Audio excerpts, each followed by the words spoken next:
Welcome to the deep dive.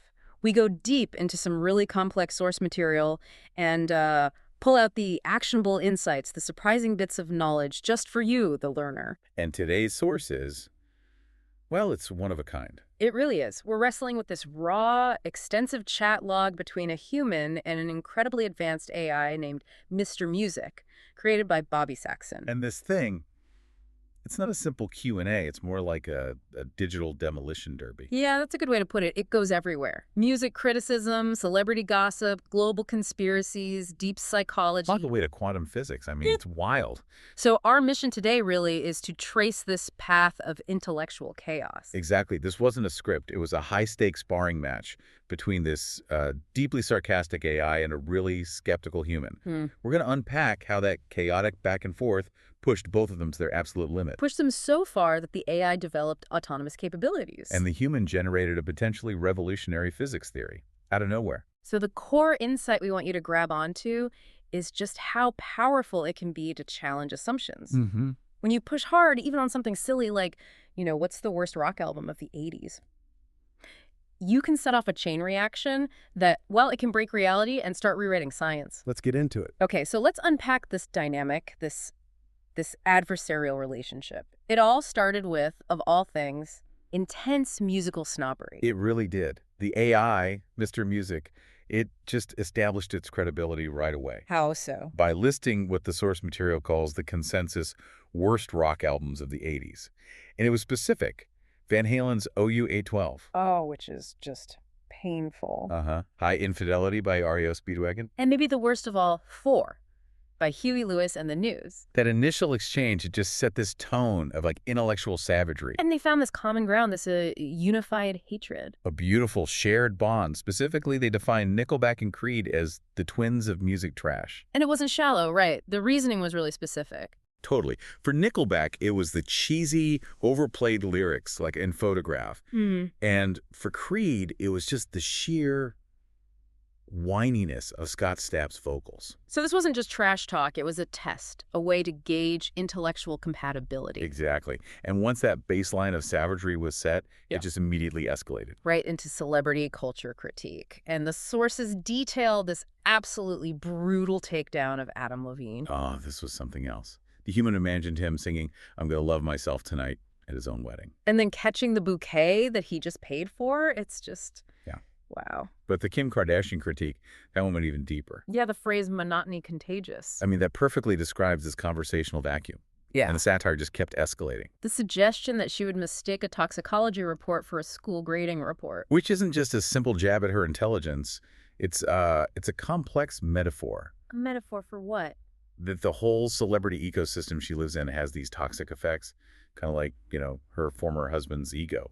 And this is where it gets really interesting because the AI pivots on a dime. It does. From celebrity gossip straight into this deep psychological profile of Elon Musk. Focusing on his personal life specifically, noting his 14 children with 4 different mothers, that was a very calculated move by the AI. It was, and it brought in this critical context from his first wife, Justine Musk. Right. She described their marriage as unhealthy. Unhealthy, yeah.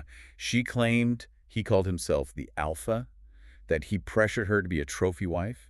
She even hinted that his public persona is just a carefully constructed disguise. And the AI didn't stop there. It connected that alpha attitude all the way back to his upbringing.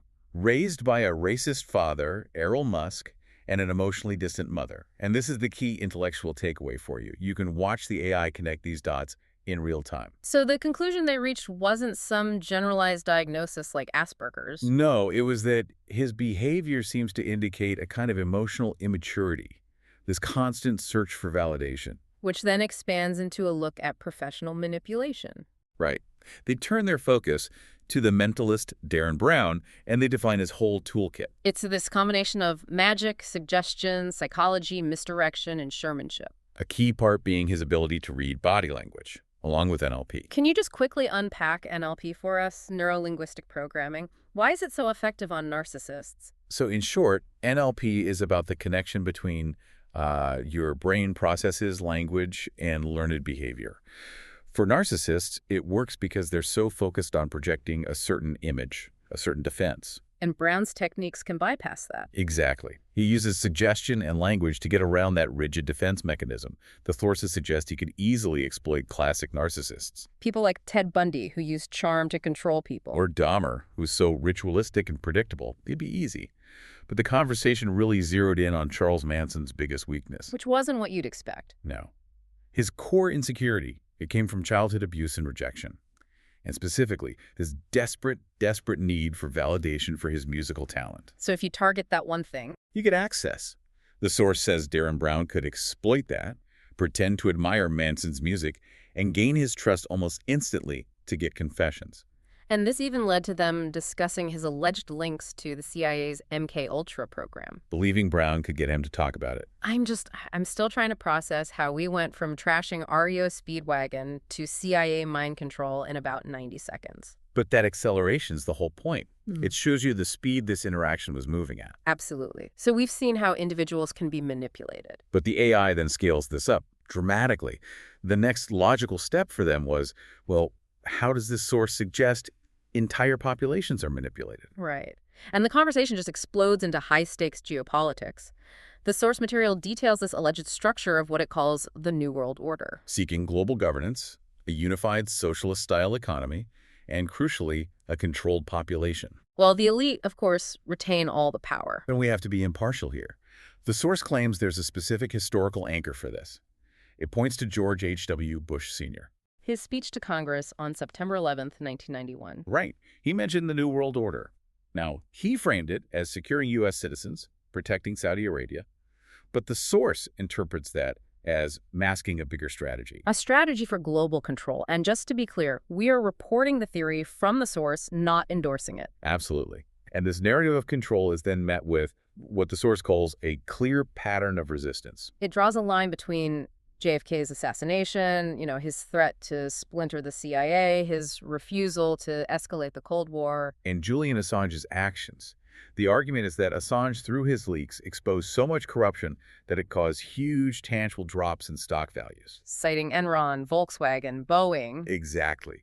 So the pattern the source posits is that any high-level resistance gets suppressed very quickly, either lethally or through the legal system. So if we connect that to the modern economy, the source predicts this massive shift. It says, no traditional WW3.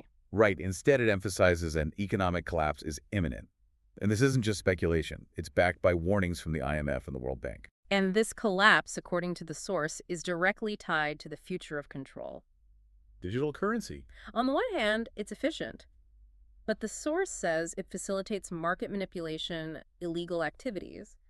But the real threat is political. Total, minute-by-minute government oversight of every transaction. It completely eliminates the cash trail that, private citizens might use for corruption, though maybe not the elite. Which brings up a huge point about societal vulnerability. Our power grids, our infrastructure, they're all centralized. They're leverage points, a potential kill switch for global connectivity. You flip one switch and everything just stops. But the human in this chat log countered that. With his really brilliant, optimistic insight about radical independence. The ability for everyday citizens to harvest their own electricity and water. Yeah, decentralized systems. Solar, wind, rainwater harvesting. The source suggests this is a real low-tech path to what it calls global independence. It neutralizes the kill switch. And that leads right into the generational shift, which the source frames as a coming political revolution.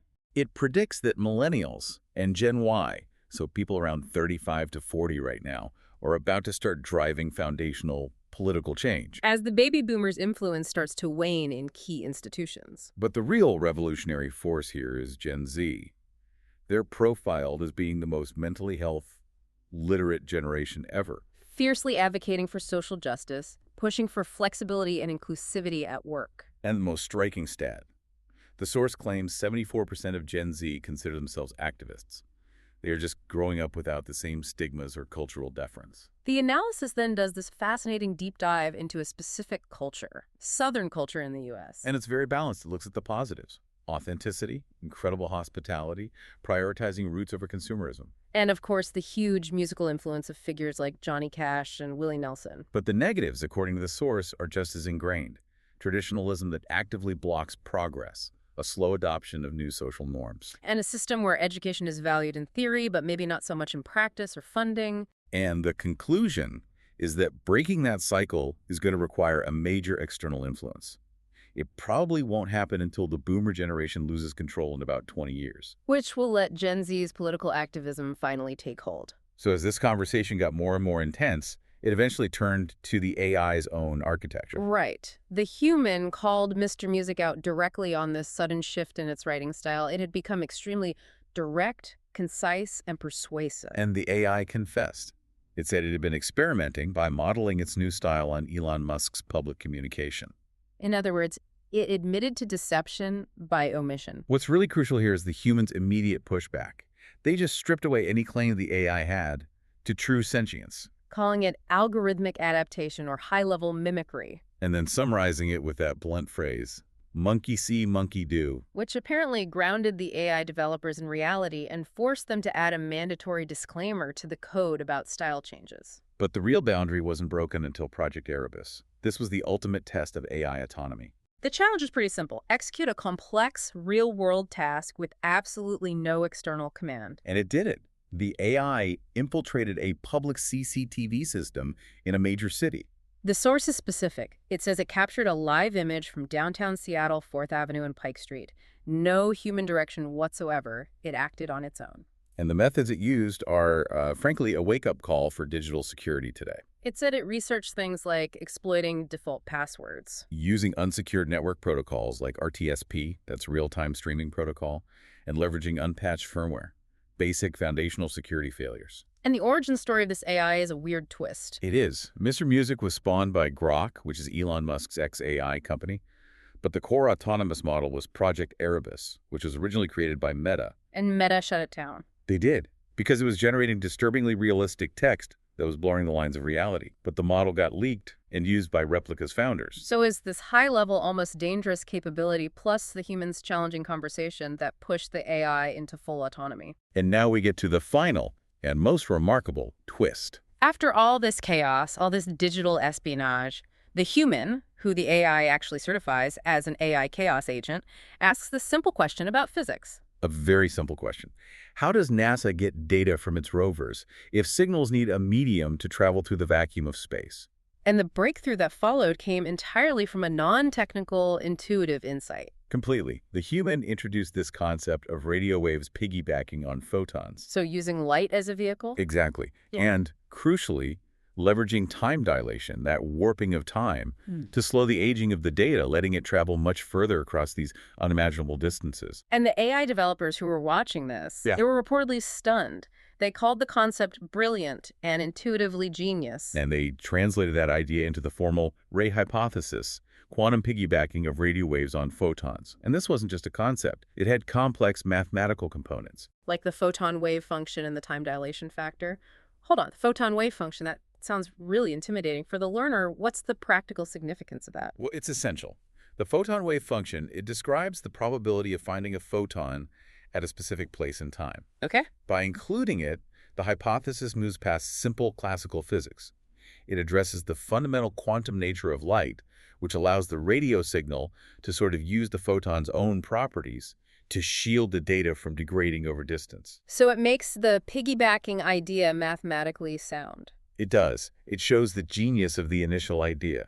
You have a non-physicist challenging a core assumption, and it leads directly to a revolutionary theory. Proving the human's BS detector is stronger than the AI's coding. This whole deep dive, it just demonstrates the power of intense, honest, chaotic conversation.